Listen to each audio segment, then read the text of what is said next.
We've already finished this story about it. Well, I don't. There's no blame to be had. I'm not going to intimate anybody either. Well, it was at least sweeter in the spring. You're sounding better though. I'm not particularly not going to have someone really. No, yeah. You sound really good. So what will happen is I'll just kind of win Neil's Great. Okay. Well, yeah. Okay. Well, I just had to take both sides and balance it, and the APs were not pleased, and I think I portrayed that quite well. They were. Hold on, let me turn on the mic. No, they didn't. So it's sort of, would have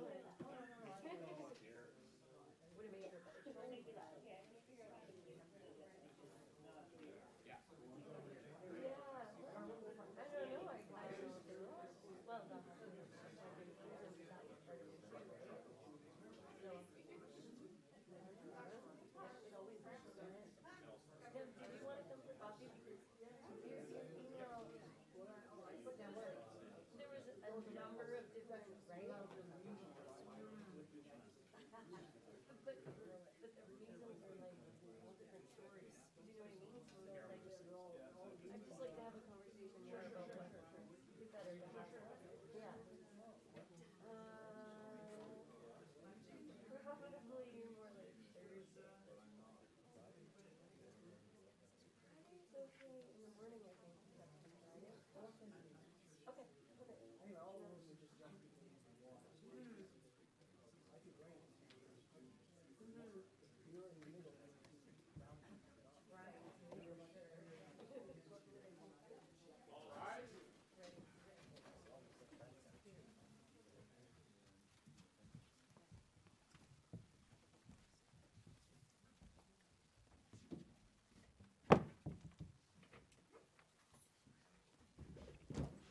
Thank you very much.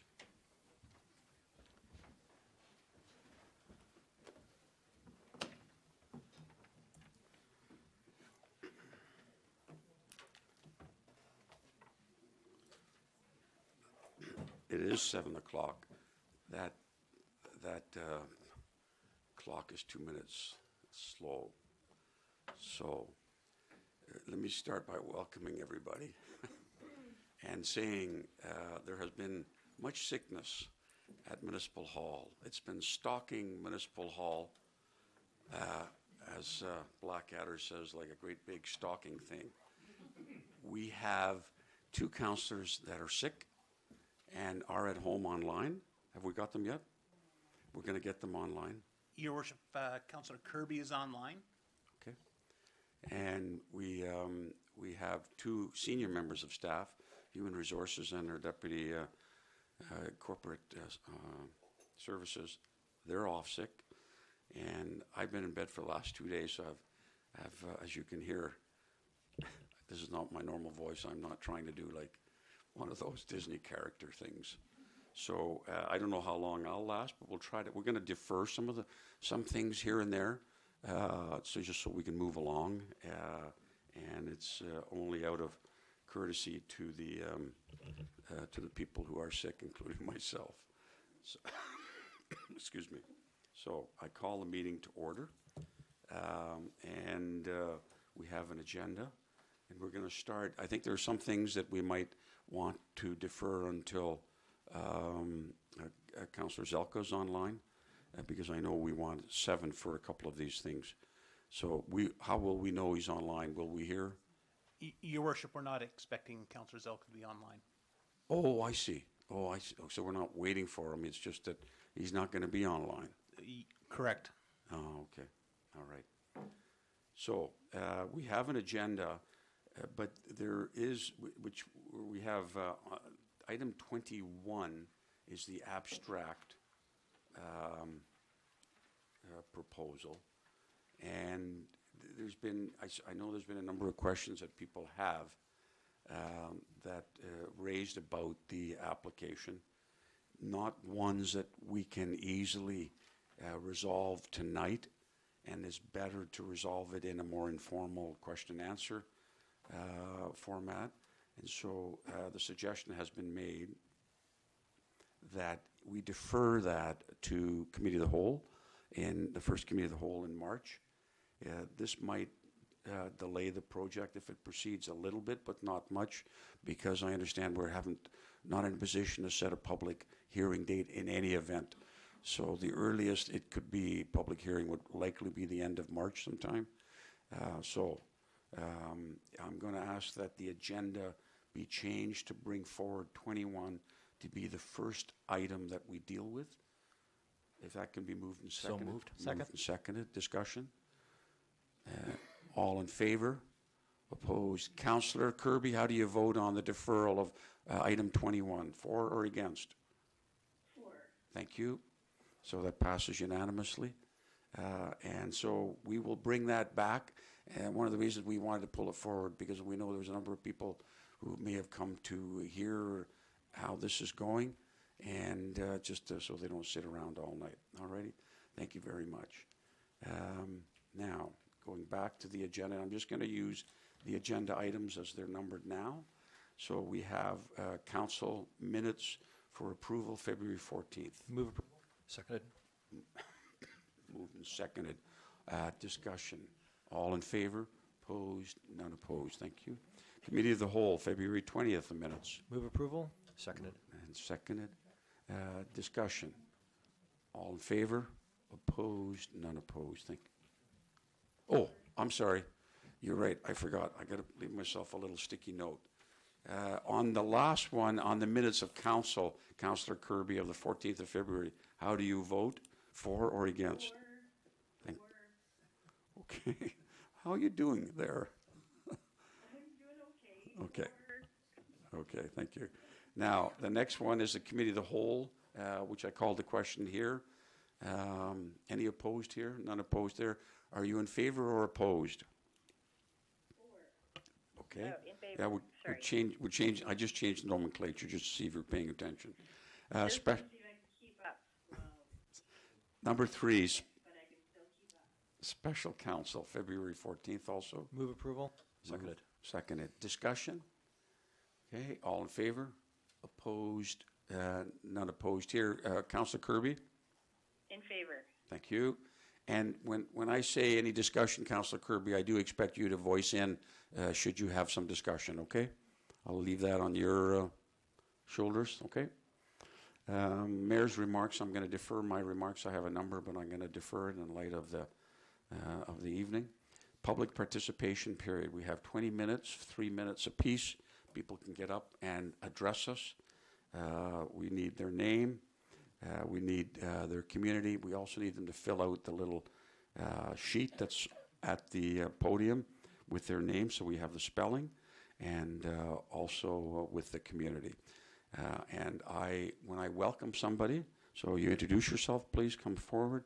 You are being video streamed, and that video stream will be archived. Viewers will be able to see your back and your side, just so you know. When I say welcome, I start a 3-minute timer, which when it beeps, I would ask any speaker to wrap up at the beep and not start any new, but just finish whatever thought or sentence they're on. Okay? First speaker, please. Thank you.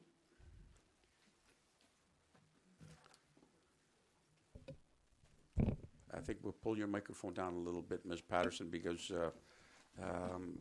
if we don't have the microphone right in front of you, the people at home or on the video will not be able to hear you.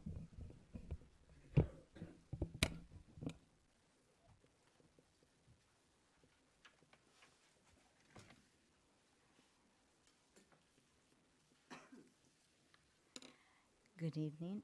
Esther Patterson, Welcome. Woodlawn Crescent. And Mayor and Council, I would like to just say a few words tonight about the strategic priorities item on the agenda.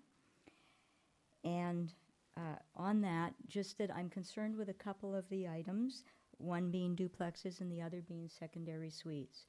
duplexes, in consideration of that, my concern is that if we move forward with it, it could mean also involving strata titles for the duplexes, and so potentially could have an impact on, it could sacrifice family rental housing in the community.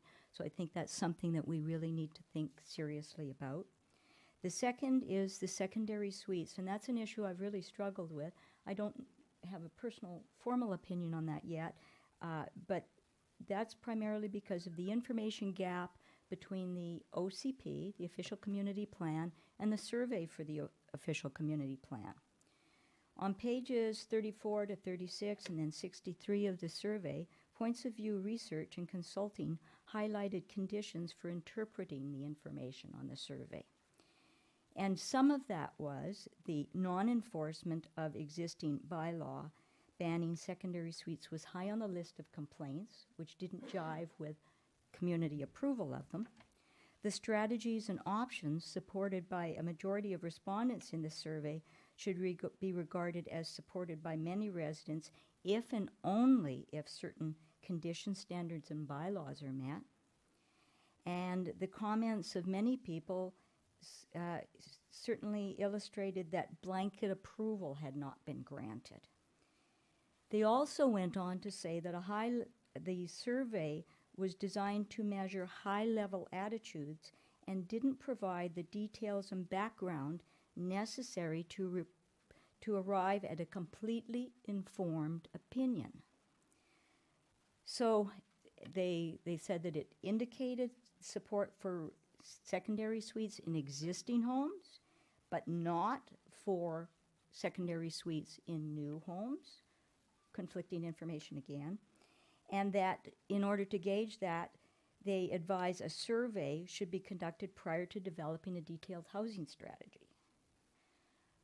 So if we go forward with that, then based on the recommendations of the consultants, we would be back to doing surveys, public forums, data gathering.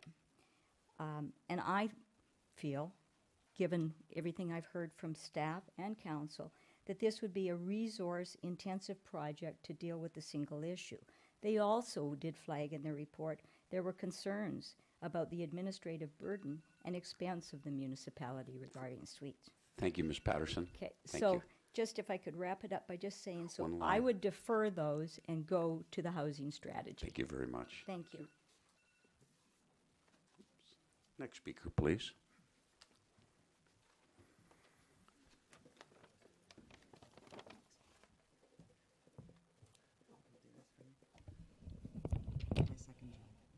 I didn't mention this, but there's some sick people. I mentioned there were sick people, but I didn't mention there was people on council who were also suffering from freezing. And Councillor Braithwaite has had oral surgery and may not sound exactly as bad as me, but won't sound her normal self. Is that right? Well said. My name is Mike Willamette, and I live in Oak Bay. Welcome. I'm going to respond to the Chief Administrator's Office's report of February 15 regarding two possible council strategies. The question is, should council undertake the regulation of secondary suites or undertake the necessary data to help define and initiate a housing strategy for Oak Bay? Comments on regulation of secondary suites.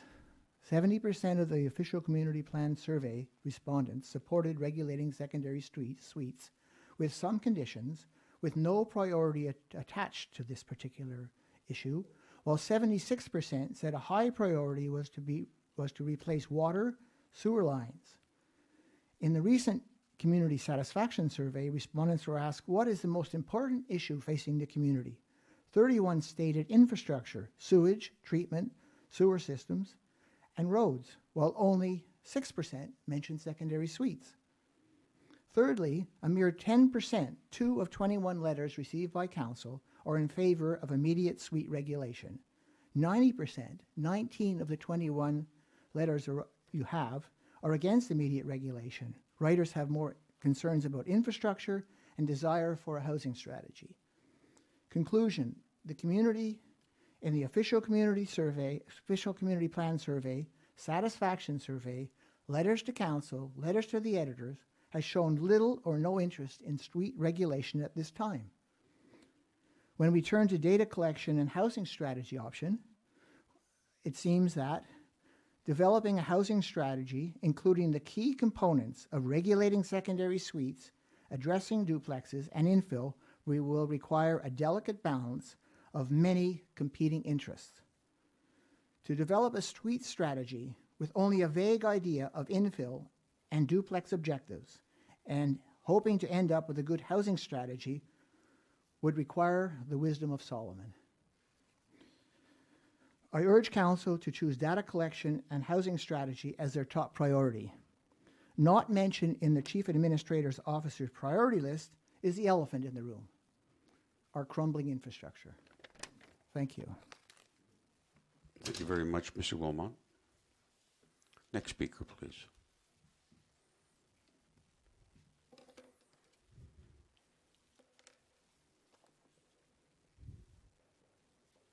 I hope you don't have an itchy finger. I'm sorry, I didn't hear that. Maybe it's best that you didn't. I said, I hope you don't have an itchy finger. No, I only started when I say welcome. Oh, I just said it there. Go for it. Oh, For the after record, So the sequence is Yes. name, welcome, start. okay. For the record, my name is Bruce Phelan. Welcome. I live in Oak Bay. I agree with the other speakers who have said that the first priority action that we should be taking is gathering data for an overall housing strategy. One of the possible priorities is to regulate secondary suites. Another is to do with duplexes. Sound public policy cannot be based on theories unless they are supported by facts and solid evidence. There is no evidence of how many suites are in Oak Bay, or of how many of them are illegal because they have a separate kitchen, or of how many of them are occupied, or of how many of them are unsafe, if any. Any numbers that are loosely tossed around about these things are just guesses. Last fall, the district conducted a couple of surveys. The first survey dealt with infill housing. Residents were asked whether secondary suites or duplexes would be acceptable in their neighborhood. 327 residents completed the survey. Only 39% of them said that secondary suites would be acceptable in their neighborhood, and only 30% of them said that duplexes would be acceptable.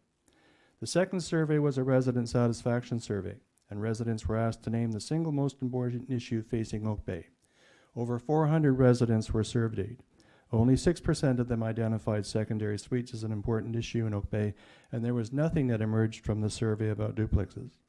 So there's no evidence of how many suites are in Oak Bay, or how many of them are illegal, or how many of them are occupied, or how many of them, if any, are unsafe. On the other hand, the evidence is that, firstly, the majority of people are saying that suites and duplexes are not acceptable in the neighborhood. Secondly, that only a pittance of the district's residents think that the regulation of suites is an important issue. And thirdly, that duplexes are not even an issue in this district. In summary, there's no evidence that our district needs to regulate suites or do anything about duplexes. We shouldn't be using our limited tax dollars to tilt at windmills. We should be using our resources to gather data for putting together an overall housing strategy. In March of 2015, Pam Copley recommended to Council that the first step in the implementation of the OCB should be to develop a housing strategy. She said, and I quote, "The implementation of the OCP should be operational and staff-driven. The first step is to develop a housing strategy."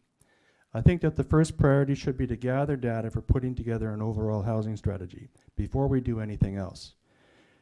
It makes so much more sense to make the higher level plans first and then to deal with the details later. When you build a house, you get the blueprints and then you buy the windows. You don't do the reverse. Thank you. Thank you, Mr. Phelan. Next speaker, please. Okay, seeing no other. Oh, okay, there was a speaker there. Thank you.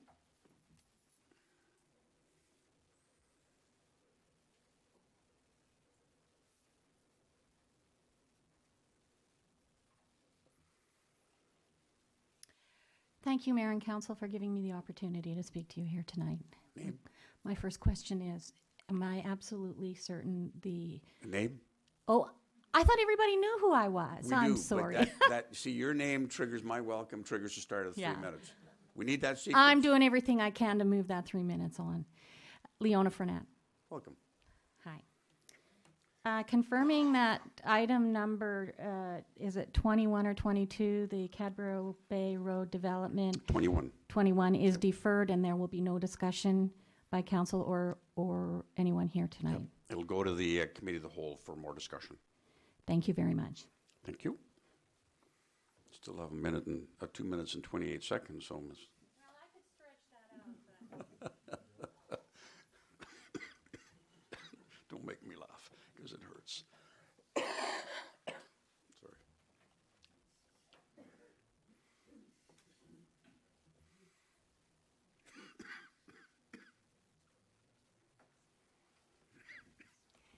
Good evening. I think I can tilt it. Sure. Yes, thank you. My name is Marion Cumming at 151 Sunny Lane. Welcome. And I'm a little uncertain. I didn't want to refer briefly to 21 Cadborough Bay Road, the proposal for the Bowker condos. Is that permissible? Yes. Oh, fine. And to begin with, I appreciate comments from the previous speakers and agree that there ought to be a moratorium on existing secondary suites until a housing strategy that's made in Oak Bay suitable for Oak Bay is actually developed. And in reference to the proposal for the Bowker condos, I'd like to mention that it has many remarkable and quite attractive features, but on the other hand, it strikes me that it's not in accord with our effort to look at affordable housing. We're losing affordable housing in Oak Bay, and the current site does offer considerably, I would think, in relation to Oak Bay, the rentals that are quite affordable. And I like the suggestion that was made at the previous meeting by Councillor Zelka that a percentage or a number of the units in that building be apartments at below market rates so that they would be affordable. And I understand that that is done in other jurisdictions, so there are precedents for that combination of apartments and condos. And I was interested in an article in the Times Colonist that came out quite recently about how Victoria City Council considers expanding seismic tax breaks on heritage buildings. And we do have masonry heritage buildings that are under threat from being damaged and sometimes completely damaged in the event of an earthquake. And in Oak Bay, we do have some character in heritage buildings that at present offer affordable housing. And I would think that would be a welcome opportunity to protect our heritage as well as be concerned about our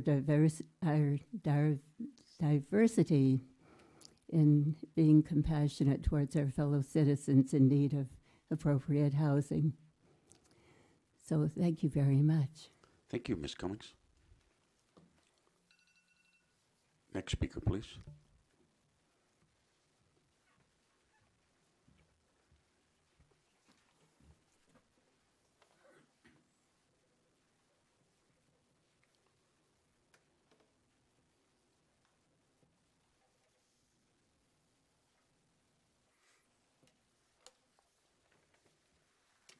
Good evening. My name's Michael Yagamoto. I'm a resident of Oak Bay. Welcome. Thank you. My great concern is what's brought up by the previous speakers. Also, what was never brought up, which is a great concern for me, is how Oak Bay's losing its green initiative. And by developing properties, putting in extra developments, duplexes, infill, we're losing a huge amount of the green part of Oak Bay. Setbacks are what are really worrying me, especially when you look along our old day development when we could do anything we wanted in Oak Bay along Haltane and along Cabro Bay and along Oak Bay Avenue. But the people in the council of that day had respect for the green. They had these apartments set back. They made sure that they were preferred and planted reasonably to reflect the green nature of Oak Bay.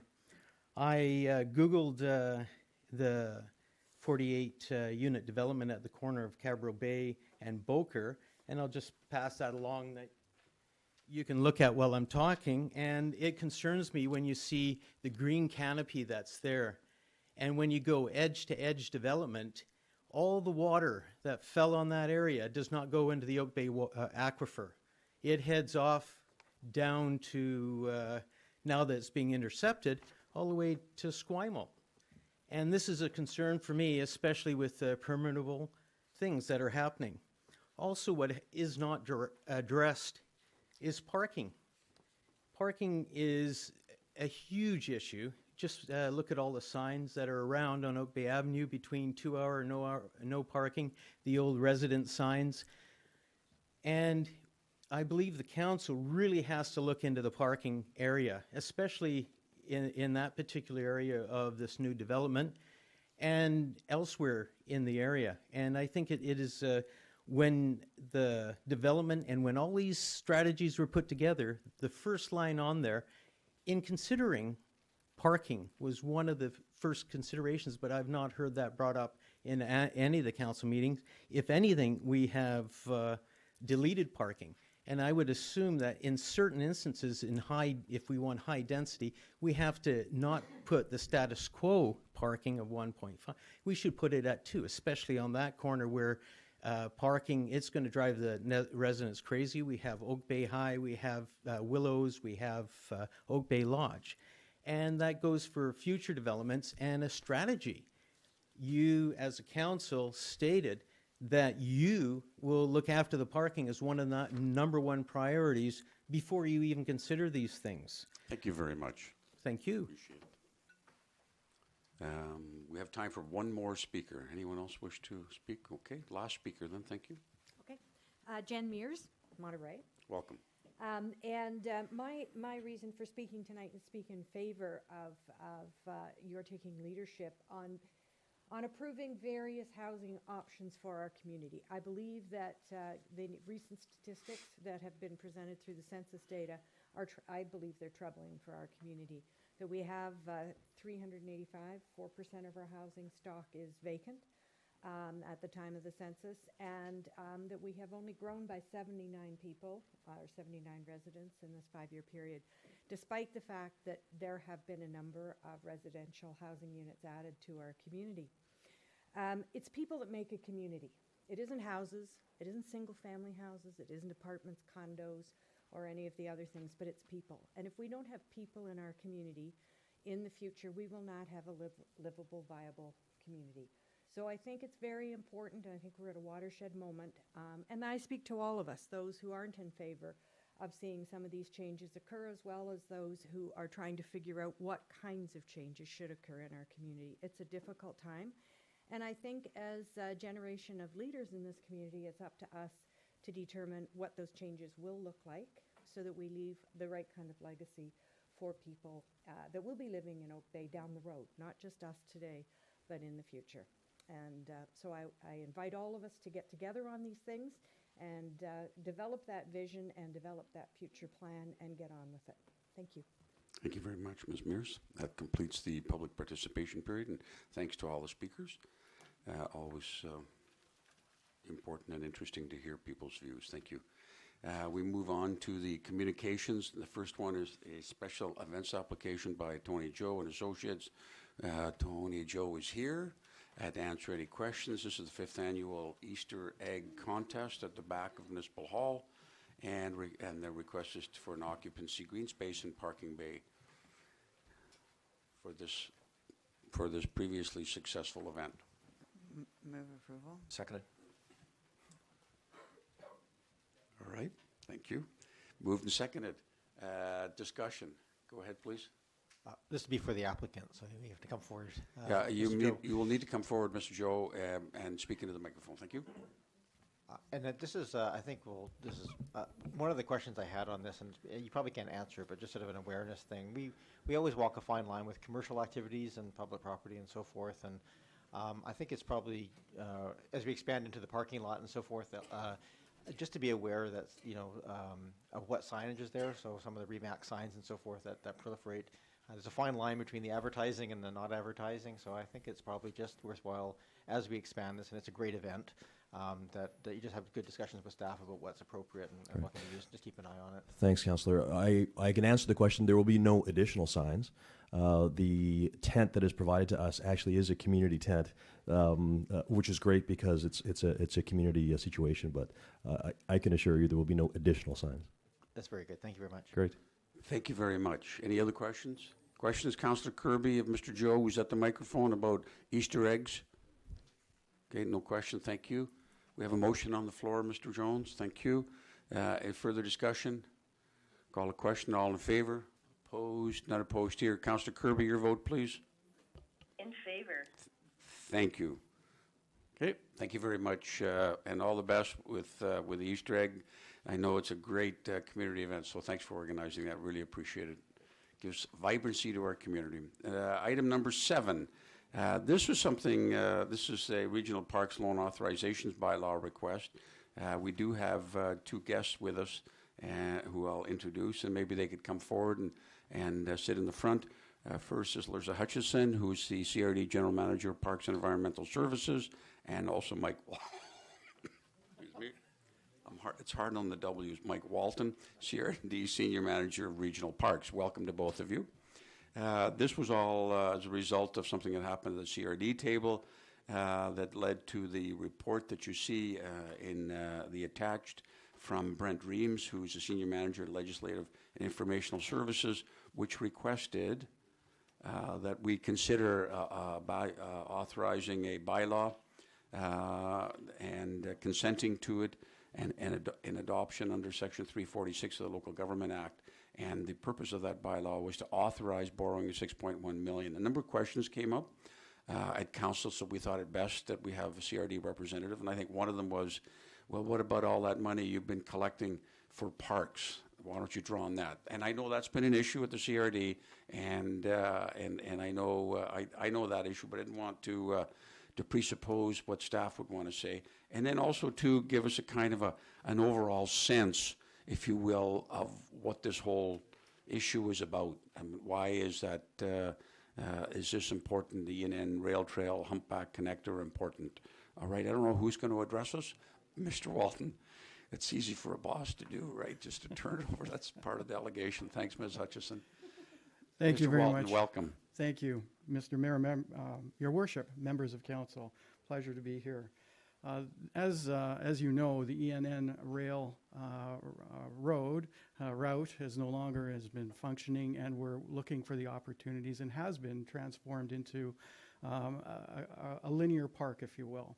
And the ENN trail, a regional trail, which I'm responsible for as part of my duties as senior manager for Capital Regional District Parks and Regional Trails. So the ENN trail is a priority within the Capital Regional District strategic plan for the parks and regional trails, along with the Galloping Goose and the Lochside Trail. It was identified early on in the planning processes in the strategic plan because of the connecting values that it has for bringing people to nature, as some of those those trails do. And it was also identified as a high priority because of the opportunity for active transportation along that corridor. So from my perspective and the CRD's, the regional trail system, the ENN being part of it, is a high priority strategically, and we've been working towards implementing sections of the regional trail, the ENN, over the last years. You may be interested to know that since the inception of this trail, the idea was to fund it through granting programs and available resources. Over that time, we've been fortunate to have a total of of a total of $19,909,642 of grant funds go towards the trail against a total cost of $22,196,880. And that simply identifies really that a small proportion relatively has come from the CRD capital reserves, the fund that we put into for capital infrastructure from regional parks. It's been a very successful endeavor, but we've also been made aware that the numbers of granting opportunities for this particular initiative will continue to be challenging as more and more projects come forward from other districts. And so it may not be helpful to just look at it as a mere granting way to fund this infrastructure development. That leads us to looking forward and the priority already placed against developing the ENN and looking at options for funding it. Within the Capital Regional District Regional Parks funding envelope, I'm able to access capital funding as a reserve fund. We do not have the money available to cover the costs of the $6.1 million for that development, and that's because we have already planned out over time the capital infrastructure investments. As a secondary, the other fund that's we have access to is for land acquisition, and by policy it is only for land acquisition. It is not for capital infrastructure development. So that eliminates accessing that fund, and without the available resources in the other fund, it became the option then became to borrow the money. So that's I hope answers that specific question. I'm open to answer other questions if you have. Okay. And let's see if there are. Yes, Councillor Croft, please. Thank you, Mayor. Through Mr. Walton. The map that was given to us is really not clear as to what phases. It says phases 3 and 4, but it's a black and white map, and it's not clear as to what sections of this trail. I'm quite aware of the trail. I'm an avid cyclist, cycle the ENN and the Goose regularly. So maybe you could tell us which sections we're talking about. Sure. If I may, Your Worship, hand out perhaps a Yes. colored map to members. That would be helpful. Okay.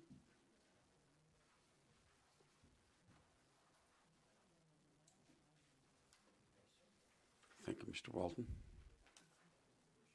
Okay. And this, in essence, is the map that we have before us. Very similar, but just in color.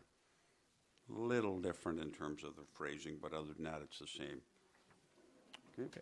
Thank you. If I could direct your attention then, if you could look at the number 1 that appears on the map, you'll see a section to the right of it that is dotted gold color. And then if you look at the section number 3, and to the right of it is dotted gold color. Those are the sections that we're proposing that would be the investment of the 6.1. The first section is a section between Atkins Road and Savory School, and the other section is from in the municipality of Victoria, the city of Victoria, from Esquimalt to I can't quite remember the actual name of the end point of that road, but that's the 2 sections. So the 2 sections are phase 3 and phase 4. So the phase 3 section is the one out in Langford, and that's 1 kilometer, Atkins to Savory, and that's looking at about 3.6 million. And the phase 4 is 1.3 kilometers between Esquimalt Road and the Johnson Street Bridge, of course. And that one is looking at 2.4. So those are the 2 areas, through the chair. All right. Any further follow-up questions, Councillor Croft? No, that answers it. Thank you very much. Councillor Braithwaite, please. The other yellow area on the left-hand side of number 1, is that's not included in this 6.1 million? That's correct, through the chair. And are you going to come to us in the future and ask for money for that? The original discussions, again, falling back to the opportunity for develop these, it was looking at when we were it was timely to do that. So at this point in time for future development, it would be an opportunity that we may be coming back to finish the trail itself. And just to follow up through that, through you, Chair, how many kilometers is that section? Off the top of my head, I couldn't give you an exact number on that. Because it looks to me like it's probably double at least what you're asking for money for right now. Again, I really couldn't answer that question. We were just using, there's a scale on there. So, I mean, very roughly, it looks like about between 4 and 5 kilometers based on that scale. Now, I would simply acknowledge, too, that depending on the topography and the terrain, that number could vary dramatically. The distance? Not the distance, but the cost. Okay, good. Oh, yeah, and two, the other factor that's driving costs in some of this is the number of rail crossings that occur as well. That area to the west does not have the rail crossings, and they're an expensive item. All right. So even though it might be longer, it might not be more expensive. That's right. Given this less technical. All right. Was that it, Councillor Braithwaite? Thank you very much. Councillor Murdoch, please. Thank you. Through you, Chair. This appears to be the map from the 2015 to 2017 strategic plan. Is that where this map is from? This map is not from that plan. This has been updated since then. Okay. Is the red in the middle that says that's listed as upcoming and then the yellow is future? Is the red being completed already? That's the section that's under construction presently. Okay. Yeah. And yeah, you already, the map explains the question. It doesn't quite complete the trail, but it completes this section of it from downtown out. Right. So I can't read my own handwriting. Oh, yes, the question I had just on these, this is sort of essentially a special levy being asked for, but I understand from the report that the efforts are still going to be made to seek grant funding as a priority. Is that true? Is there grant still a priority? Yeah, that's correct. As we move forward with this, we would continue to seek grant funding and apply it to the projects if we're successful. And what happens if you get grants? Does the levy stop? The levy would have to continue on, but it would be reduced by the amount of grant funding. So I think if we could pay that back faster, then we would be able to complete the project, and the costs against taxpayers would be reduced. Okay. And the money that's come in through the sale of land, like the Souk River and so forth, those went into the land acquisition fund and therefore not available for capital upgrades? That's is that correct? That is correct. Okay. And I thought I heard somewhere that they were discussing changing that policy of not using of whether or not to use the capital acquisition for park upgrades as well. Is that under discussion at the CRD right now? It is under discussion. You're correct. Okay. And we're just on that point, we're expecting a report back at some point and then a consultation. That's correct, Your Worship. We're coming back with a consultation. Microphone, please. So the future of the land acquisition fund is something that we're coming back to the board with later this year for a full consultation plan in 2018. So right now it's approximately $20 per household. And all of that goes to land acquisition and a very small amount to closing costs. So whether or not we can direct some of those funds to opening new parks and putting the infrastructure in, or to projects like this, will be the subject of quite a bit of public consultation in 2018.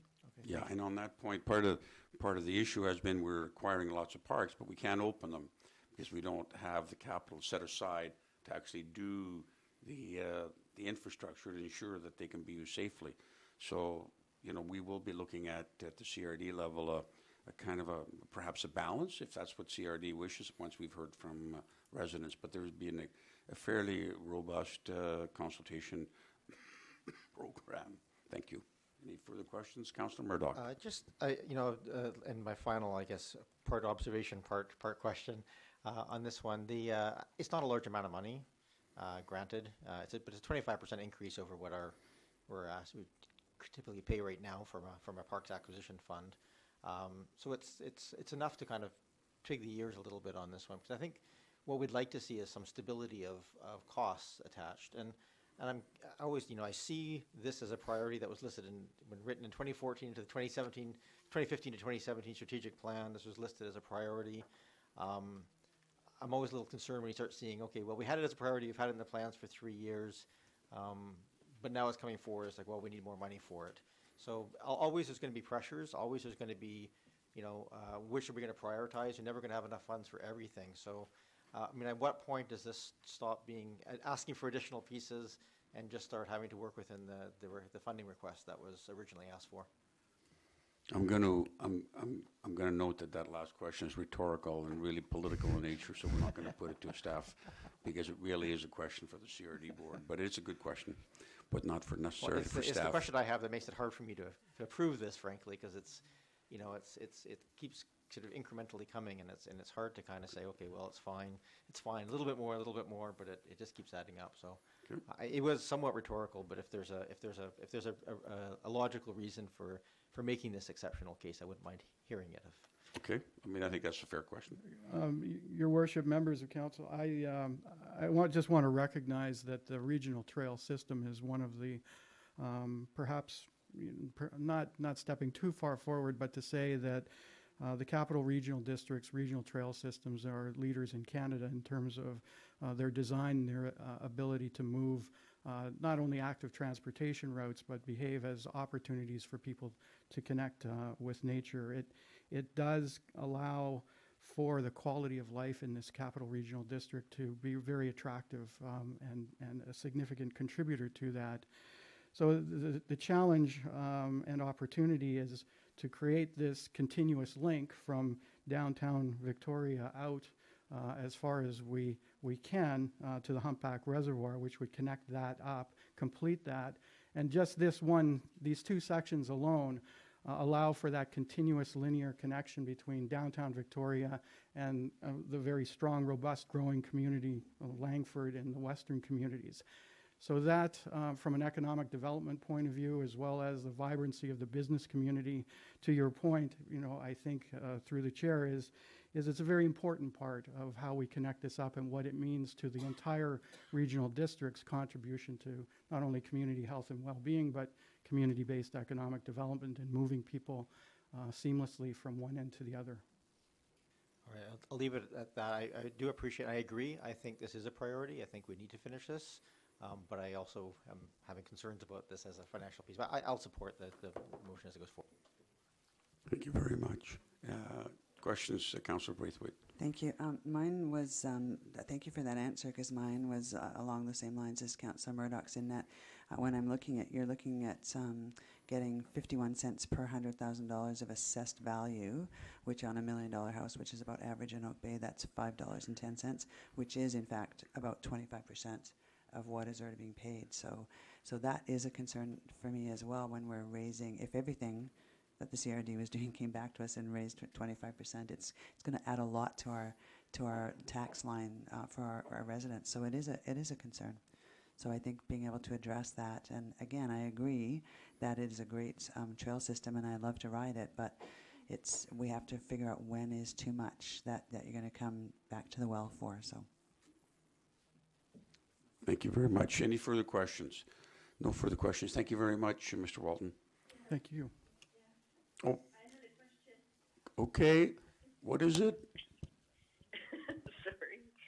I was just wanting to ask if this would alleviate any of the pressure on the Galloping Goose Trail. Like, would this take some of the traffic from the Goose off of it? So, because I have heard from friends that live out on the West Shore and commute to downtown that there's an enormous amount of people on the Goose at times, and I just wonder if this might help alleviate some of that pressure on the Goose and also encourage people from Langford to get out of their cars and avoid the Colwood Crawl and take their bikes instead. Thank you. Through the chair, I would respond by saying it would reduce some of that congestion that is occurring on the Goose. And at the same time, I've heard from residents from the Colwood area that they're looking forward to being able to get on their bicycles and travel to work downtown using the ENN as opposed to other routes that get them out onto the road, which makes them a little less comfortable. So, being able to do that continuous link is really important to the residents to move back and forth freely between the two tremendous city centers. Thank you very much. Any other questions, Councillor Kirby? No. Thank you very much. Thank you. Now, the recommendation in the original report from our staff was that we provide consent on behalf of the Oak Bay electors to adopt the Regional Parks Loan Authorization Bylaw. So that is to authorize a loan of $6.1 million to fund the completion of the trail as described. I'll move the recommendation. Moved. Seconded. Discussion. Okay, I think it is important to note that this is just a loan authorization, and many of these projects have in the past been funded by grants. So with any luck, these will be funded too. So the worst case scenario is 51 cents per 100,000 assessed value. So discussion, all in favor, opposed? Councillor Kirby, your vote, please. In favor. Thank you. Thank you very much, very much. to both of you. Thank you, Your Worship. Okay, the next item is item number 8. It involves an application by the University of Victoria.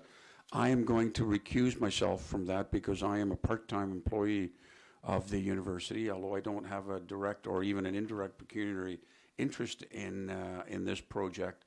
The perception of my employer, such as he and she is, that might influence my decision is sufficient for me to recuse myself, and I so do. Thank you.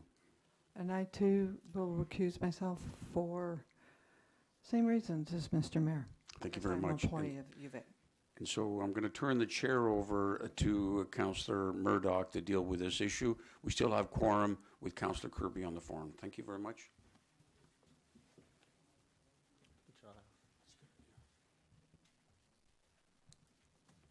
Thank you, Mayor. I'll take this.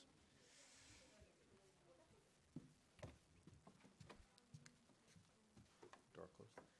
I just, before we start on this subject, Mr. Warren, or Mr. Jones, Mr. Warren, Mr. Jones, just Mr. Kevin?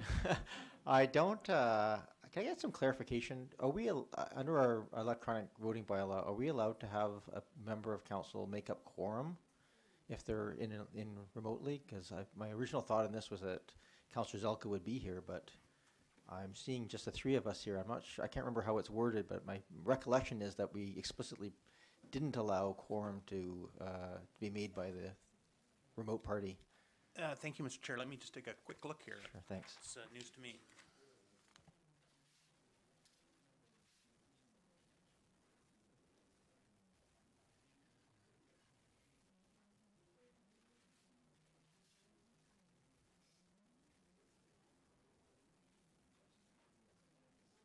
Need some Jeopardy music here to take along.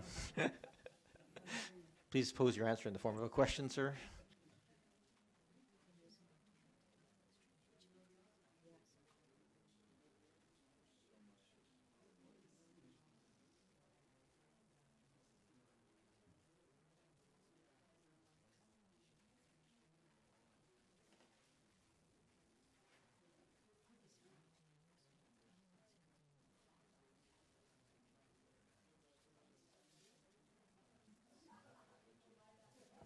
Mr. Chair, I don't see a clause that suggests that. Excellent. Fantastic. So we'll move forward with this then. So we have in front of us a request from the University of Victoria to eliminate a number of parking stalls for the development of an energy center. Is Representative of UVic here? You may as well come forward. I think there's probably a couple of questions for you. Is there any questions of the applicant? Councillor Braithwaite? Thank you. I actually have a lot to say on this. You're lucky that my mouth hurts. Okay, so I'm really thrilled that you're looking at increasing the efficiency, and I'm wondering how long you've known about that you're going to be doing this. So first off, I'll introduce myself. My name is Mike do. Wilson. I'm the Director of Campus Planning and Sustainability. I'm joined by David Perry, who's our Director of Project Management Services, and he'll probably be best to answer the technical questions related to the project, and I can probably answer some of the parking and transportation questions. Thank you. Yes, David Perry. we have 3 boiler plants, and our newest one is 1994. We anticipated that these would last a good 35 years. Can you just get to speak a little closer to the microphone? Sorry. Yeah, we expected our newest boiler plant would last a good 35 years, but in fact, the quality of the boilers is decaying. And so it's just been in the last 2 years. 2 years ago, we had one completely shut down on us. And even last year, we had to go through tremendous renovations to some of the systems we have. So it's just in the past year that we went to the government, the province of BC, and they have awarded us money, in fact, to change out some of the systems that we have. As interesting as it will be, 40, 50-year-old boilers are iron horses, and they're still working, but they're as inefficient as crazy. So we're looking to take advantage of that now. So you've known for a year that you're going to be doing this? Pretty close.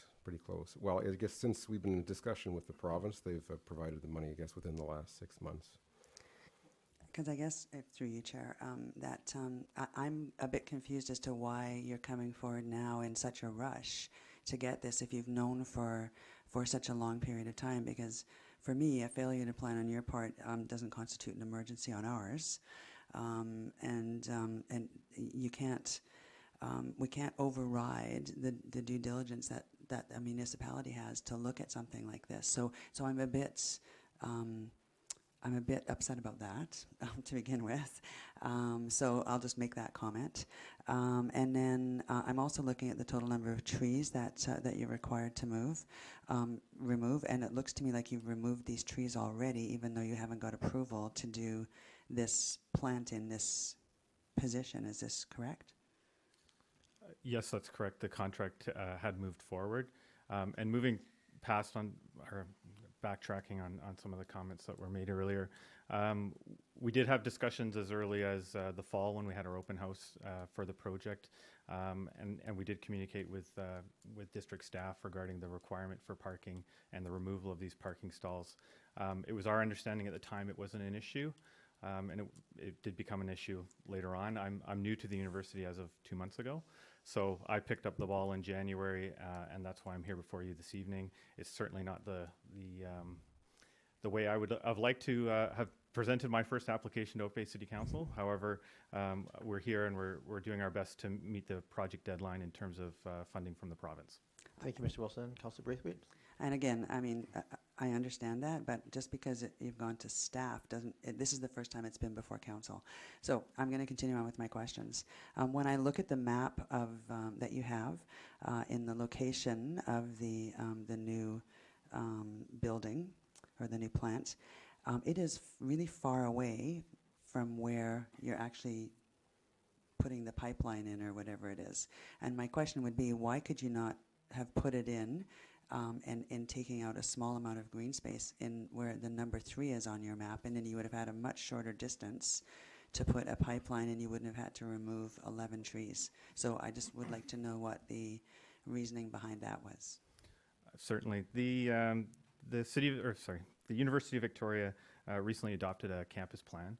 A large portion of the campus, which lies within the district of Oak Bay, we have identified what's called a green ring, and this is basically an encompassing area of green space around the campus, and that is to be enhanced and protected. So by siting the plant further away, and certainly it is further away, the challenge is those other parking lots make more sense for developing as buildings, which would house students and programs. Thus, moving it further away alleviates that pressure and provides space for the building to expand if needed in the future to accommodate future energy needs, but also allows for sites that are closer to the interior of the ring to be developed as buildings, to house programs for students, and to maintain as much green space as we could. Okay. Thank you, Councillor Braithwaite. More Can I questions? continue? Yes, thank you. You talk about that there's sufficient supply of vacant spaces available on campus, and that by taking away these 42 spots, it shouldn't make a difference. And frankly, that makes me laugh a little bit, because when you drive down Cedar Hill Crossroad at any given time when university is in session, there must be 200 cars parked along Cedar Hill Crossroad. Those are all cars that aren't being counted in your the Bunt and Associates survey that they do for cars going onto campus. So those cars never make it into the count that is done on campus. So it's, again, and that's just that one street around the university that there's these 200 cars. So to take 42 spots away from the internal of the university means that those 42 cars now have to go somewhere outside of the campus. So now, don't get me wrong, I think that probably we make more in parking tickets along Cedar Hill Crossroad than we get from the province of the grant in lieu, which is $57,000. So I'm quite happy to have those vehicles parking on our streets to get that income. However, to have another 42 cars that have to now be displaced is a little bit troubling to me. So can you talk to me a little bit about what the plan is for replacing those parking spots? Mr. Wilson? Thank you. The long-term objective of the university is to provide structured parking on the property. That is, again, a long-term objective that will likely become, at the time of developing a new, larger building on the site. So something that really generates a lot of floor area or student demand for additional parking. This building, one of the challenges is it does not house any programs, it does not house any students. Therefore, it's challenging to provide 42 additional stalls on the property without taking out more green space, which I mentioned earlier is identified in our plan to be protected and enhanced. Thank you. Any further questions? I think I just have one other comment, and it says, I think in your letter it said UVic is committed to engage and consult with the District of Oak Bay and its residents if council directs staff to review the parking facilities bylaw as it relates to parking requirements at UVic. And you say that, and I'm just wondering what it actually means. Like, it doesn't really hold UVic to anything in the future in the way that I read that. And I don't mean to be pessimistic, but in my experience, when we enter into agreements like that, that's what often happens. We give concessions for something that in the future that doesn't come to fruition. So I'm just a little skeptical about that. And don't get me wrong, I think it's wonderful that you're trying to do something to be more sustainable on the university campus, but it's at what cost for our community. So That was more a comment than a question. If you want to address it, you're more than welcome to, or we can leave it. We'll leave it. Yes, thank you. Councillor Croft? Acting Mayor. I understood that this was originally going to go on the other side of the campus. Maybe you can give us a bit of background of the community consultation and how this has moved from one side of the campus to the other. Thank you. We undertook a study with some consultants to look at possible locations on campus. And we were also weighing the efficiencies of the boilers, the locations of our existing boilers. But the sites that have been focused on, we're trying to maintain the trees, the forested areas, and maintain certain parking lots within the ring road for future academic buildings, so that we don't want to create urban sprawl with our campus and our students going from building to building. So interior of the ring was seen as less desirable, and outside of the ring seemed to be better for an industrial building such as this, maintaining the better locations. And we were looking at adjacent to the Clairview building, and there's some space there, and we thought that was better reserved for student use. You must have some parking surveys that you can share with us to the use. I'm looking through the notes now, and I don't really see what the usage of the parking lots are right now. Are they 80% full at peak times? Are they 60% full? What are the usage of the actual parking facilities that you're providing now? Mr. Perry? Mr. Wilson, I suppose. I don't have those statistics in front of me. No. Unfortunately, I don't have those statistics in front of me. I have brought along our campus travel survey, which was completed in October of 2016, and that indicates that we do have maintained our 60-40 mode split, which includes 40% automobile drivers with 60% non-automobile modes, which is an incredibly high number, and we're very proud of that. And that's something we're looking to increase to 70% in the next few years. However, unfortunately, we don't have the numbers in front of us. The Campus Security does undertake regular monitoring of these lots, and note that Lot 10 it does often have availability in that lot even during peak times. However, we don't have a use study in front of us, unfortunately. Okay, thank you. That's good. Councillor Kirby, did you have any questions for the applicant? No. All right, thank you very much.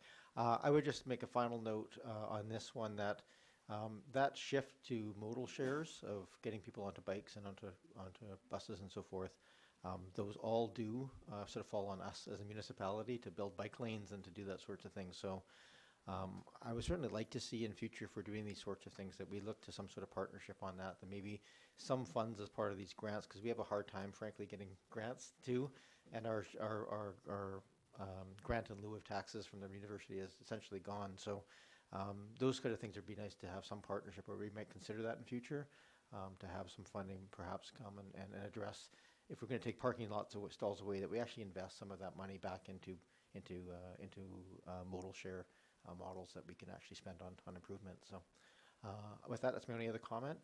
Any other discussion? Looking for a motion. I'd move the staff recommendation. I'll second, but I do have a comment. Okay, I have a move to second. Any other discussion? One other comment? Councillor Braithwaite. I think that obviously this is going to move forward because I think that you have enough support around the table. I'm actually going to vote against it, and not because I don't support something like this coming to the campus. I'm voting against the procedure that has been followed to make this such a rush for us to have to discuss. So I'm going to have to vote against it, and I apologize for that. All right. Any other discussion? Councillor Kirby, any other discussion? You can just jump in if you have it. Okay. I'll call the question then. All those in favor? Opposed? In favor. Thank you. Motion carries. Thank you very much. Just on the record, Councillor Braithwaite opposed. Oops. If we could just have the Mayor and Councillor Ney brought back in. Thank you, Mr. Jones.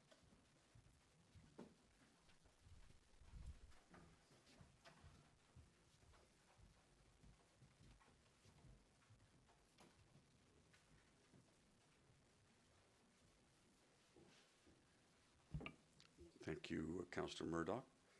I'll just wake up my iPad here. Oops. We're on number 9, development permit for 1632 Yale Street, and we have a report from Ms. Jensen, along with a proposal for a comprehensive development, a bylaw for that. We have our report of the Committee of the Whole, as well as the actual plans, or a report to the Committee of the Whole from June 13th, as well as the plans. Ms. Jensen, can you just give us a very high level context of this, please? Certainly. As Council may remember, this application was in front of them last year for consideration of adoption of a new comprehensive development zone to allow for 3 single families on the site previously occupied by a hall. That was adopted by Council. There were some outstanding concerns regarding fire access onto Byron Street.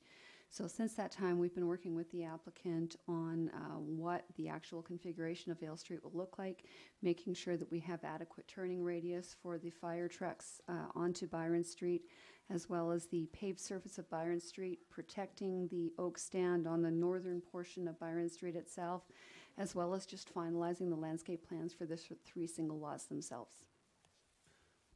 Thank you very much. So at this point then, all of those issues have been resolved, and your recommendation I see here is that we approve the application to allow construction of those 3 dwellings. That is correct. Yep. Thank you. Second. Moved and seconded. Discussion. All in favor? Opposed? Councillor Kirby, your vote, please. In favor. None opposed. Thank you very much. Thanks, Mr. Patterson. I know it's been a long road, although the actual road itself was quite short up there on Byron, but we really appreciate the efforts you've made to work closely and collaboratively with our staff. And I know there were probably the moments now and again that things looked frustrating, maybe from both sides, I don't know. And I think it was good to see the support of the neighbors, and I just see we're down to one neighbor now because I think everyone else is quite happy with what's going on. So we certainly wish you all the very best with the building, and we appreciate your perseverance and also the innovation. We can see some of these plans that you've got, a little mix of yesterday, today, and tomorrow kind of thing. So we appreciate that, and certainly it's in keeping with the innovation that you showed in patio court. So we wish you all the best. Thank you very much. Number 10, which relates to 3125 Uplands Road. It's a development variance permit for a house that is on the register, Ms. Jensen, on our Community Heritage Register. When any alteration is done to that, Council has the option of putting a hold on it, should it wish, to gather further information. And that's the recommendation at this point, up to 60 days. This matter can be referred, the changes to this Heritage House can be referred to our Heritage Commission. Is that correct, Ms. Jensen? Okay, so questions, first of all, on any of this? Is the applicant here or anyone from that residence? No. All right. Are they aware that this report's come forward, Ms. Jensen? Yes, they are. And are they aware of your recommendation? Yes, they are. They're in Germany, so they weren't going to make it here. All right. Move the recommendation. Okay. And that is to put a freeze on it while it's 60-day being protection considered. order and refer this to Heritage. Yes. Thank you very much. Moved, seconded, discussion. All in favor? Opposed? Councillor Kirby, your vote, please. In favor. Thank you very much. That's item number 10. Item number 11 are the minutes from that very Oak Bay Heritage Commission. Move receipt. We need to receive them. Thank you. Moved and seconded. Any questions or discussion? Any comments you wish to make? You're our liaison, Councillor Murdoch. No, I think they're fairly clear. Thank you. No other discussion. All in favor? Opposed? None opposed. Councillor Kirby, your vote on. Thank you. Number 12. This is the council strategic priorities, and it was put over today so we could have all 7, but we don't have all 7, we know it's somewhat contentious, and I'm not sure the best way to proceed. I suppose there's two ways. We can put this over till we have 7, which I understand may not be till April because of vacations. We can deal with it tonight, and if there is the missing person would have had an effect on the majority or on the outcome of the vote, I would have it back for reconsideration under my powers, or there might be a third alternative. I'm not sure. But one of the reasons there is a bit of urgency in terms of the timing, because depending on the vote tonight, we will need staff to bring a report to the estimates, so we know, so we can not only approve the priority in relation to this one issue, but also we'll be asked to fund it. Is that right, Ms. Koning? We need now. So when is the drop dead date for bringing it to estimates? I'm sorry, Your Worship, I don't have a drop dead date. I'm worried that we might not have staff here and listening to you this evening. I don't have a drop dead date. I know that estimates, we have meetings scheduled, I believe it's in April, early April. So we're heading into March soon here. So I think our main, I'm just going to pull up my calendar here. It strikes me our main estimate date starts on the 12th, isn't it? Yeah. The earlier one is on the 6th. I think maybe, oh no, that's the first date, the 12th. So which would mean that we would have to have a decision on the 10th of April.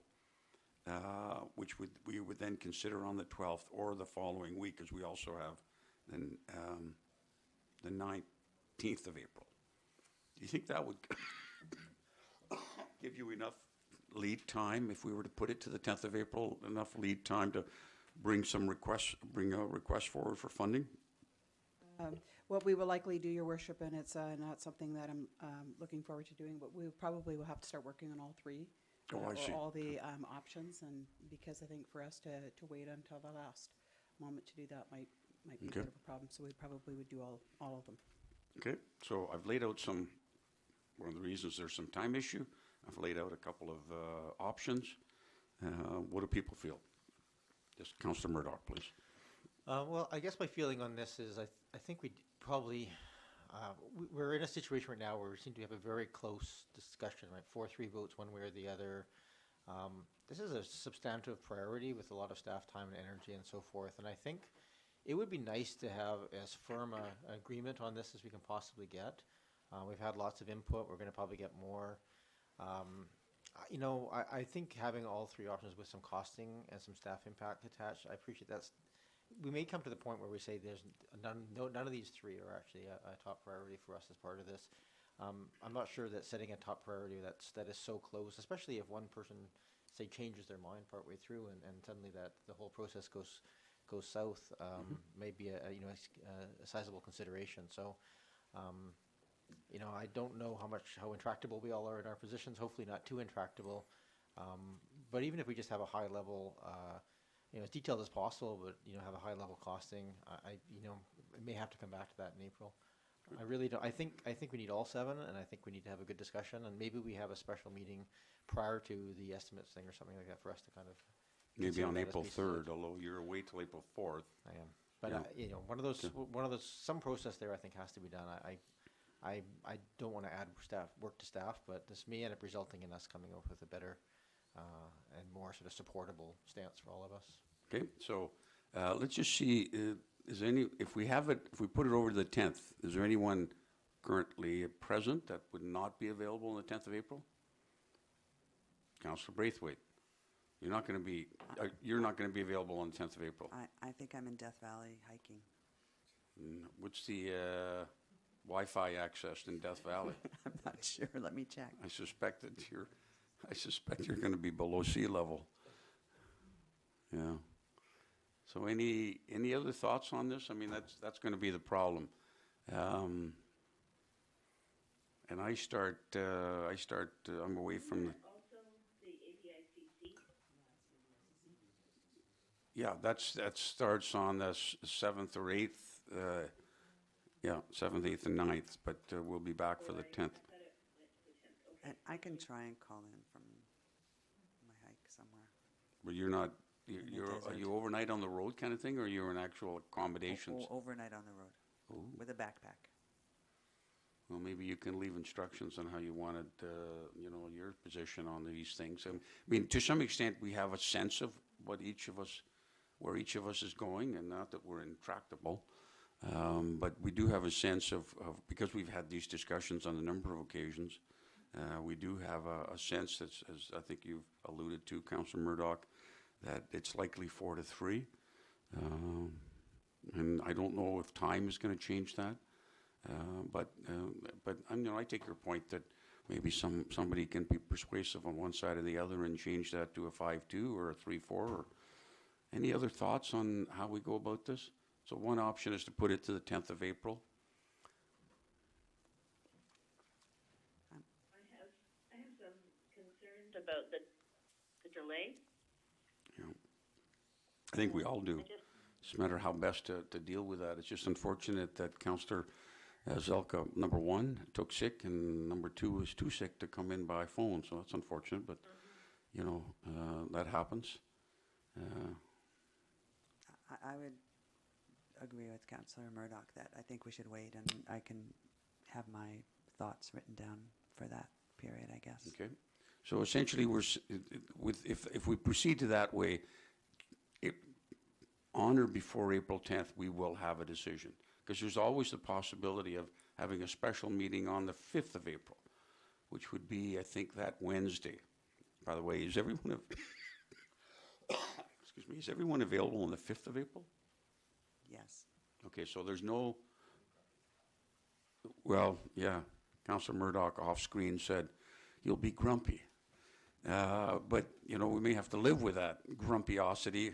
How's that different? But you imagine how Councillor Braithwaite might feel if she has to get out of her tent at 3 o'clock in the morning in Death Valley to connect with us. So that could be, there'd be grumpiosity there. So, so that's also a possibility, Ms. Koning, to have a look at the 5th of April, and as a special council meeting just with this one issue. So, all right, I need someone to make a motion. Yes, go ahead, please. Can I ask for some clarification on, you know, what people are hoping to see come from a housing strategy? Because I think we've, you know, without giving specific direction to staff on what our expectations are around a housing strategy, or what the requirement would be for public engagement in that process. Great. You can ask that question, but I'm going to call it out of order because we're not in a position now to actually discuss any of the merits. So I don't think it would be fair to, at this point, to let people's positions drive the calendar, so to speak, drive the scheduling. Okay. Councillor. Well, Councillor Croft. If we're going to be voting 4-3, I'm not certain that time will change that. And I'm not certain why we would now defer that decision until then if we have the sense that we're still going to be a split council. I know myself, I've gone to quite a bit of work to prepare some information tonight that I know may not persuade anybody about what the secondary suite issue is about.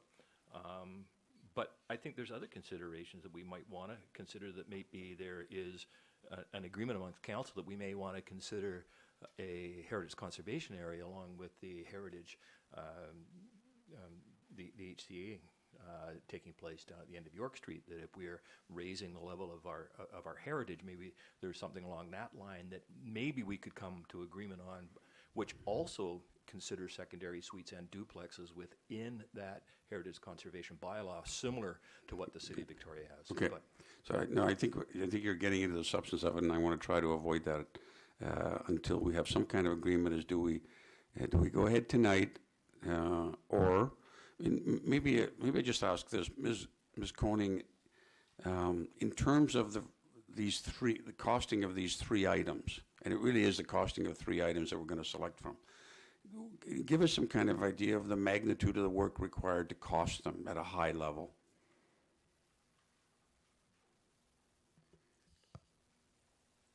So a couple of things, Your Worship. I think that staff will have to try to put some kind of a framework.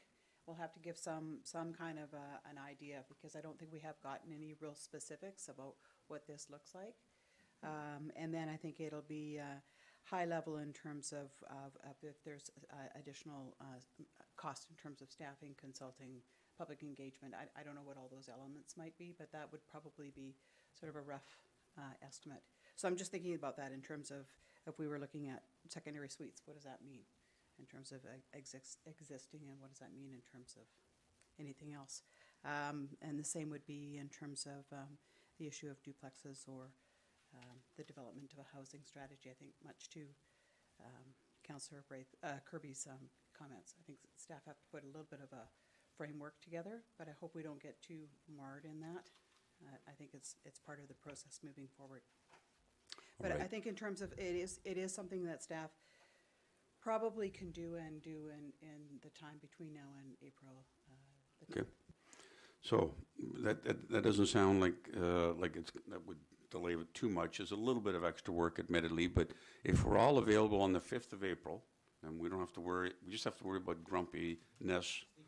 But you can sleep on the airplanes, and you don't leave for Death Valley till the 8th, and we're not going to AVICC till Thursday night. So that Wednesday the 5th seems to me to be the date. So I'm going to entertain, if anybody wishes, to make a motion. I'll move that we move this discussion to April 5th. Second. And it would be at a 7 o'clock meeting? or Can we a leave 5 that to- o'clock meeting? You guys, 5 o'clock. should we have to determine that right now? Okay, Yeah, thank you. it would probably be better to do a 5 o'clock meeting, I would think, and then staff don't have to wait for a couple of hours, given it's a single issue. Okay? And just as a little motivation on this, the question was asked about what could we possibly accomplish, and I think the cost is a pretty important factor in this. I think Okay. that if one is significantly more expensive or more time consuming, that should weigh into our. We'll have a good idea by then. All right. So that's the motion on the floor. Discussion. Seeing none, going to call a question. All in favor? Now, opposed, Councillor Kirby, your vote, please. In favor. Thank you. That's unanimous. Thank you very much. Item number 13 is no correspondence. I'll move to 14. I'm going to defer my CRD regional district report. There's a couple of matters. I'll put that off. The other report that I was going to make with Councillor Braithwaite was just to report out in some detail about the hugely successful BC Mayor's Caucus.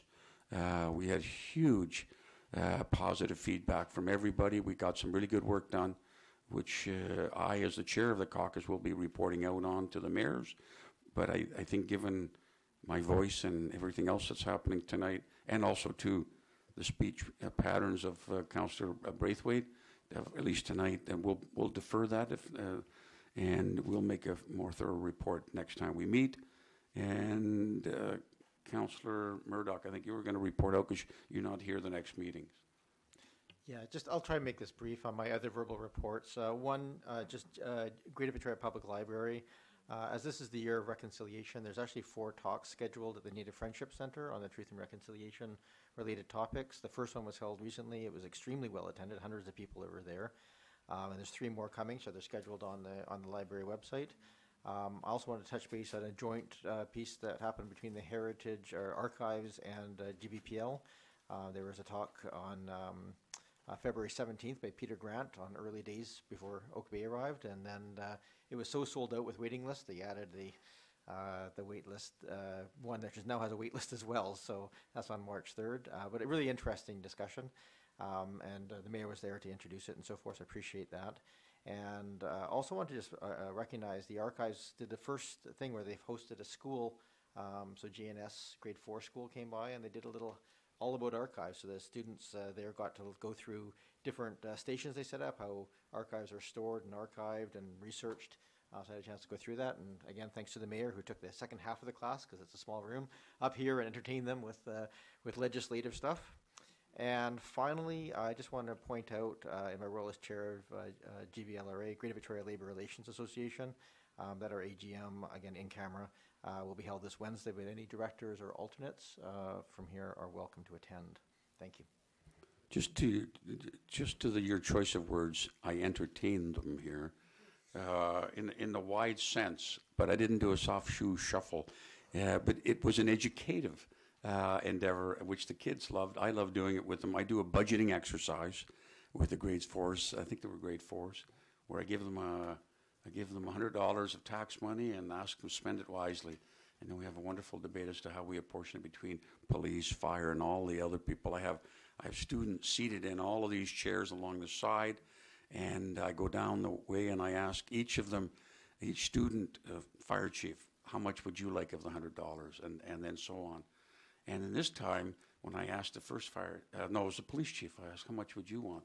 He said, without flinching, all of it. To which council voted him down very promptly and said, you get $12, sir. And then it went on from there. Great fun, and I think it is an educative thing, but it is also entertaining. So it's not far off. Okay, and Councillor Croft? No? Okay. Okay, Councillor Kirby, any reports that you wish to make? No. Thank you. Item 17, which is first, second, and third reading of the election signs. Item 15. 15. Oh, yeah, sorry, I skipped that one. I was a little too fast. This is under resolutions, development permit on 2200 Oak Bay Avenue, Pharmasave. Moved. Second. Okay, and this is approval of that. There's no notification or anything of that nature. Do I need to ask if anyone has input, Mr. Jones? No? I think we had that at Committee of the Whole. Okay, it's moved and seconded. Discussion. All in favor? Opposed? Councillor Kirby, your vote, please. In favor. Thank you very much. We skip 16 legitimately. That's a memo which explains the rest of it.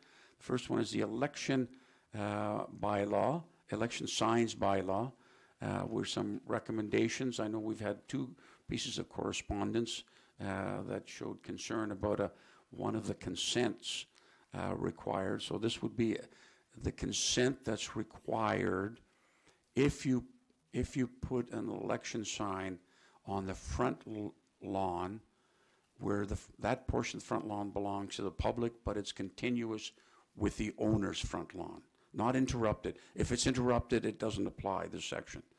And I had some initial concerns about that, I can tell you, very similar to the ones that were expressed. However, I asked whether or not we gotten any legal advice, because that was my concern, which it has been all along, that our election signs bylaw was unconstitutional.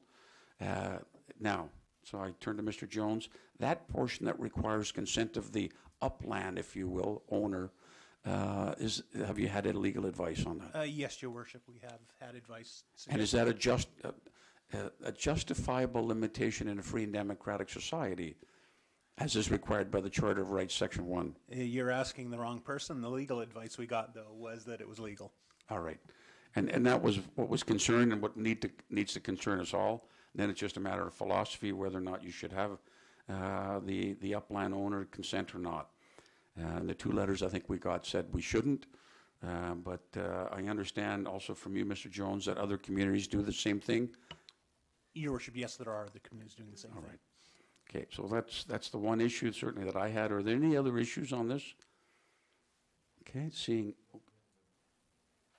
Move first reading. Move. For bylaw 4671, sign bylaw amendment. Second. Moved and seconded. First reading. Your Worship, just a little procedural thing, just for the future. You can actually move all 3 readings in one resolution. So if you chose, you could just move 3 readings to bylaw X. You don't have to do each one individually. But I should stop after that and for discussion, because typically discussion is on the move of second reading, right? And then we have a discussion. The third reading, no discussion. Your Worship, so today you would move 3 readings and you could have discussion after someone moved a resolution for 3 readings? Well, that's something I can't, this is great news, because we could have saved hundreds of hours over the last 20 years if we'd known that 20 years ago. All right. Well, be that as it may, we have to move forward. So would someone care to change that motion to move first, second, and third reading? Move first, second, and third reading, bylaw 4671. Did I second? Second, and seconded it? Good. That's first, second, and third. Now, discussion. Yes, Councillor Murdoch, I just please. want to echo, I certainly appreciated the very thoughtful comments in raised in those letters, but particularly with the addition of all the additional public space provided, I have a very hard time seeing how anybody is limited in terms of their speech, and I think it recognizes the long tradition we've had of homeowners having rights over who they appear to support by having a sign in front of their lawn. So thank you very much for the work on this. Yep, I agree. Okay, and Councillor Kirby, any comments? I would echo those comments that I think it's unfair to homeowner if a sign is put out in front of their house, Okay. particularly if they live on a high profile corner or street, and it is made to look like they support a particular candidate. I don't think that's fair, Okay. and so I appreciate the staff taking the time to improve our bylaw and spell it out more clearly. Thank you. Just to be clear, the Uplands owner, if there's a sidewalk and then another boulevard, you don't need consent on the second boulevard between the sidewalk and the public road. Correct. Because that's going to come up at some point, and that's different. So we need to all know this. And there's an election on the 9th of May, so it's going to apply to them, right? All right. Any further discussion? I would hope that that we would carry on a tradition of making sure that we encourage consent with the owners and not impose that on somebody. I think that's unfair. Well, we don't have to encourage consent, we require consent. We require it, but you said not on the public side of the Oh, I see, boulevard. on the non-continuous boulevard portion, okay? That could be a good Yes. practice, but that's really up to the people who are running. That's practice. Yep, Yes. that's good. Thank you. All in favor? Opposed? None opposed? Councillor Kirby, your vote, please. In favor. All righty, thank you very much. We have the public sewer. Move bylaw 4683, public sewer bylaw amendment bylaw. First, second, and third reading. I'll second first, second, and third reading. Thank you very much. Questions? Discussion?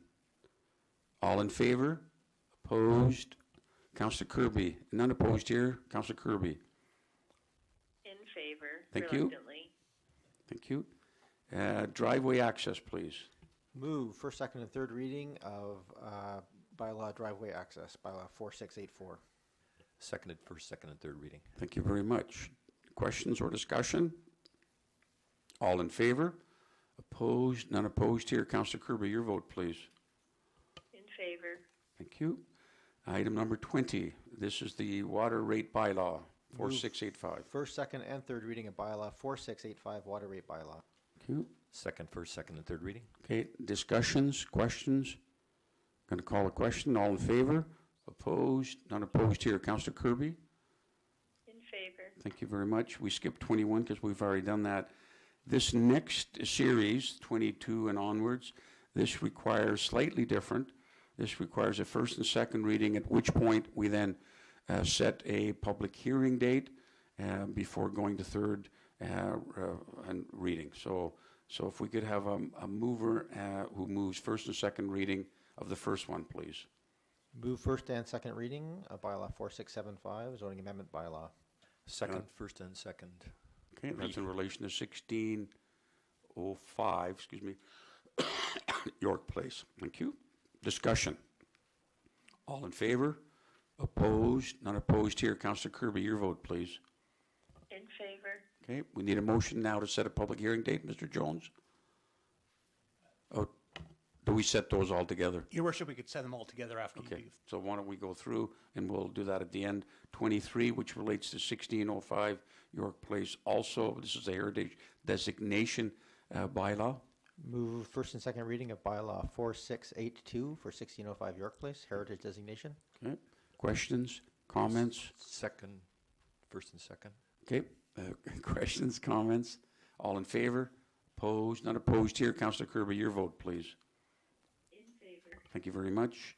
And item 24, which relates to the filming in parks and general amendments. Move first and second reading of bylaw number 4681, 98th zoning bylaw amendment bylaw. Second, first, and second reading. Okay, discussion, questions? I'm going to call it. All in favor? Opposed? Not opposed here. Councillor Kirby? In favor. Thank you very much. Now, we need a motion for all of those three bylaws to set the date of, I believe, the 13th of March. That's correct, your worship. Okay, for public hearing dates for those last three items, 22, 23, and 24.